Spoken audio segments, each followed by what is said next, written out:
Car price வாங்கின சந்தோஷத்தில் தமிழ் வீட்டு ஆளுங்க எல்லாருமே ரொம்ப குஷியாக இருக்காங்க.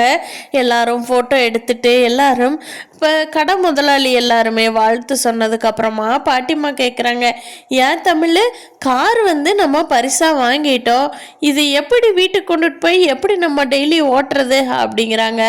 அதுக்கு பாட்டிம்மா தமிழ் இருந்துக்கிட்டு, பாட்டிம்மா நான் சீக்கிரமாக ஓட்டி பழகிடுவேனே அப்படின்னு சொல்கிறாங்க. சரிடி நீ ஓட்டி பழக வரைக்கும் இப்போ கார் எப்படி வீட்டுக்கு எடுத்துகிட்டு போகிறது அப்படிங்கிறாங்க.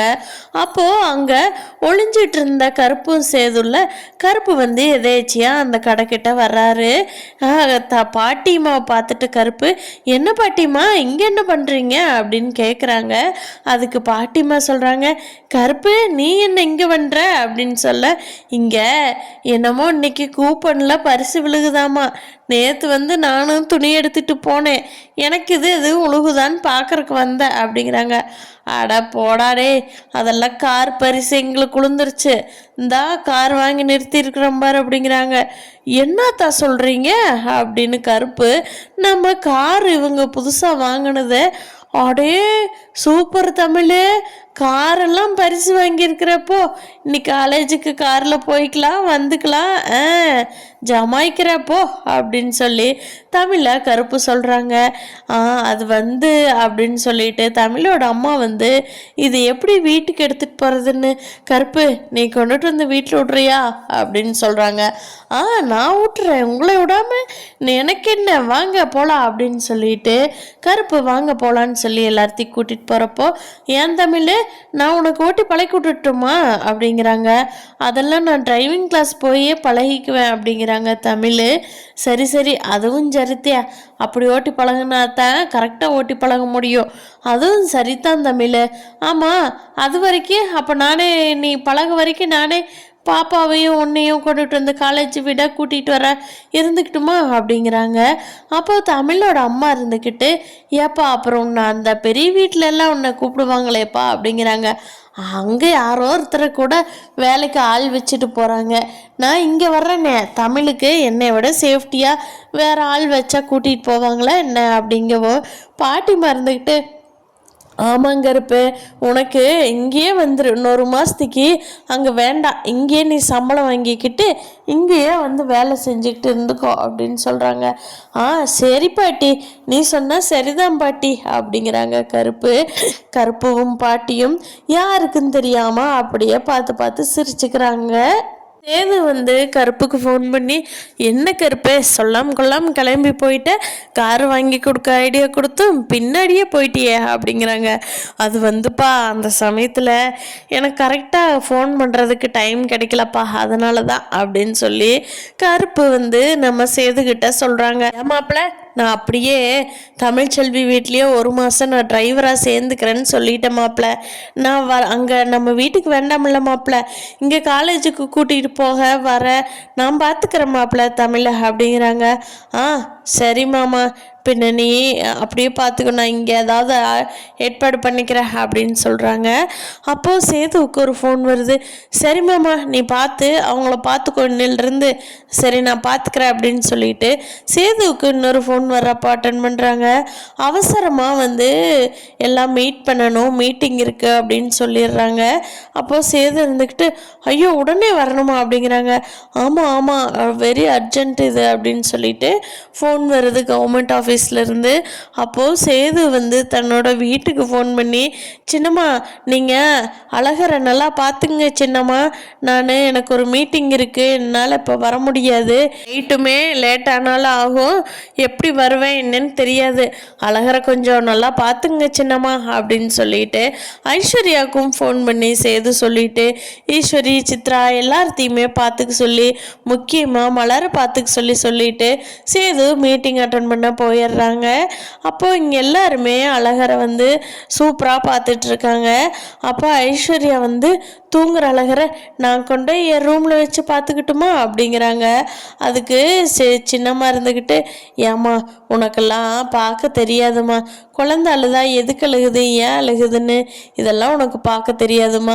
பசிக்கு அழுதா மட்டும்தானே பால் கொடுக்க முடியும், அது குழந்தை எதுக்கு அழுகுதுன்னு உனக்கு எப்படிம்மா தெரியும் அப்படிங்க. இல்லையா, எனக்கும் அழகரை வச்சு கொஞ்சிக்கலான்னு எனக்கும் ஆசையாக இருக்கேன், நானும் அழகரை கொண்டுட்டு போய் என் ரூமில் வச்சு பார்த்துக்கறனே அப்படிங்கிறாங்க. இல்லைம்மா, நீ இங்கேயே வா, நீ இன்னைக்கு இங்கேயே இருந்துக்கோ, நைட்டெல்லாம் நீ நல்லா அசந்து தூங்கிடுவ, அப்போ அழகர் அழுதான்னா உனக்கு கேட்காதுமா அப்படின்னு சொல்லவும், பார்த்தீங்களா என்கிட்ட அழகரை கொடுக்கவே மாட்டேங்கிறீங்க, நான் அழகருக்கு சித்தி புரை ஆகன்னு சொல்லித்தானே கொடுக்க மாட்டேங்கிறீங்க அப்படின்னு சொல்லவும், மலர் இருந்துக்கிட்டு, ஐஸ்வர்யா இல்லை ஐஸ்வர்யா, இந்த குடும்பமே உனக்கு எவ்வளோ சப்போர்ட்டாக இருக்குது, நீ போய் இப்படி பேசலாமா அப்படின்னு சொல்லவும், சரி அப்படின்னு சொல்லிட்டு ஐஸ்வர்யா தன்னோட ரூமுக்கு போயிடுறாங்க. என்ன மாமா எப்போ வருவீங்க அப்படின்னு சொல்லி சேதுவுக்கு ஃபோன் பண்ணுறாங்க. அப்போ சேது சொல்கிறாங்க, இல்லை ஐஸ்வர்யா நான் முடிஞ்சால் தான் வருவேன், இல்லைன்னா நாளைக்கு தான் வர முடியும், நீ நல்லா தூங்கு, நம்ம அழகரை எல்லாம் அப்பப்போ பார்த்துக்கோ அப்படிங்கிறாங்க. எங்கே மாமா, அழகரை கேட்டால் கொடுக்கவே மாட்டேங்கிறாங்க என்கிட்ட அப்படிங்கிறாங்க. இல்லை அதெல்லாம் கொடுப்பாங்க, நீ பார்த்துக்கோ. சரி ஐஸ்வர்யா எனக்கு மீட்டிங் இருக்க ஸ்டார்ட் ஆயிடுச்சு அப்படின்ட்டு ஃபோனை வச்சிடுறாரு சேது. இங்கே ஈஸ்வரியும் சித்ராவும், ஐயோ இந்த வீட்டு ஆளுங்க இந்த குழந்தை கொஞ்சம் இருக்குது சாமி அப்படின்னு சொல்லிட்டு சித்ரா சொல்லிட்டு வர்றாங்க. ஏய் சித்து, நீ குழந்தைய கொஞ்சனா கூட பரவாயில்ல, ஆனால் ஐஸ்வர்யாவும் சேர்ந்தெல்லாம் குழந்தைய கொஞ்சிக்கிட்டு இருக்கிறா, இதுக்கு ஏதாவது பண்ணணும்டி அப்படின்னு சொல்லி சித்ராவும் ஈஸ்வரியும் பிளான் பண்ணிட்டு இருக்காங்க. இங்கே சேது மீட்டிங்க்கு அர்ஜென்ட்டாக போயிட்டுருக்கிறப்போ இங்கே அழகர் வீட்டில் பயங்கரமாக அழுகிறான். அங்கே தமிழோட வீட்டில் மீனாட்சியும் நல்லா அழுதுகிட்ருக்காங்க. அப்போது என்ன தான் சமாதானப்படுத்தி பார்க்குறாங்க.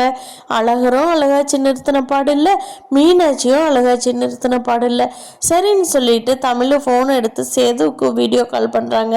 சேது எடுக்கவே இல்லை, அவர் தான் அர்ஜென்ட்டாக போயிட்டுருக்காரு இல்லையா, அதனால் அவர் எடுக்கவே இல்லை. இங்கே மலர் அக்காவுக்கு ஃபோனாவது பண்ணலாம் அப்படின்னு சொல்லி மீனாட்சி மலரோட ஃபோனுக்கு ஃபோன் பண்ணுறப்போ மலர் ஃபோன் அட்டன் பண்ணி வீடியோ காலில் காட்டுறாங்க. மீனாட்சியும் அழகரையும், எங்கக்கா அவர் இல்லையா, ஃபோன் பண்ண எடுக்கவே இல்லை அப்படிங்க. சேதுவுக்கு ஒரு மீட்டிங் இருக்குன்னு சொல்லிட்டு போயிட்டாள் தமிழ, அதனால் ஃபோன் பண்ணால் எடுக்க மாட்டா அப்படின்னு சொல்லிட்டு 2 பேர்த்துக்கு வீடியோ கால் காட்டினாலும் 2 பேரும் அழுகி நிறுத்தவே இல்லை. அப்போது குழந்தைங்க ஏன் அழுதுன்னு சொல்லி ஒரு 5 நிமிஷத்துக்கு அப்புறம் தான் இந்த வீட்டாளுங்களுக்கெல்லாம் தெரிய வருது. சேது போன காரு ஆக்சிடெண்ட் ஆகி சேதுவுக்கு நல்லா அடிபட்டு ஹாஸ்பிட்டலில் அட்மிட் பண்ணியிருக்காங்கன்னு. அதனால தான் குழந்தைங்க அழுகிறத நிறுத்தாமையே கத்திட்டு இருக்காங்க. இந்த தகவல் தெரிஞ்ச உடனே குழந்தைகளையும் தூக்கிக்கிட்டு ஆஸ்பத்திரிக்கு ஓடுறாங்க 2 வீட்டு ஆளுகளும். ராஜாங்கமெல்லாம் பதறி போறாரு.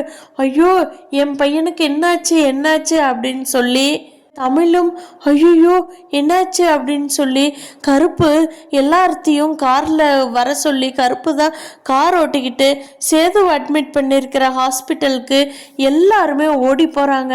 அங்கே சேதுவோட உயிருக்கு எந்த பயமுமே இல்லை, ஆனால் கொஞ்சம் எல்லாமே அடிபட்டுருக்கு.